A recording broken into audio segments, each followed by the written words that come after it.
বলি কি, এই তোমার হলোটা কি? এমন উদাস হয়ে বসে আছো কেন? আর উদাস, কাল যে কি হবে। ভালোই হবে। আরে খাসির মাংস হবে, ভুলে গেলে?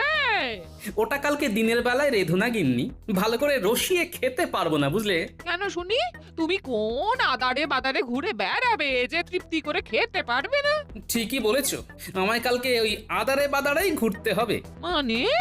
মহারাজ স্বপ্নে দেখেছেন একটা পাখি নাকি ভীষণ মিষ্টি, আর সে নাকি মানুষের মতো গড়গড় করে রাত দিন কথা বলে। এই দাঁড়াও দাঁড়াও, এমন পাখি হয় নাকি? কি সব বলছেন উনি?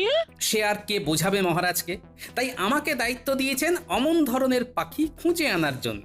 যা বাবা, ঠিক আছে, কি আর করবে, এই মহারাজের খেয়াল বলে কথা। তুমি বরং নে আপলা উল্টে দে সঙ্গে করে নিয়ে যাও। হ্যাঁ,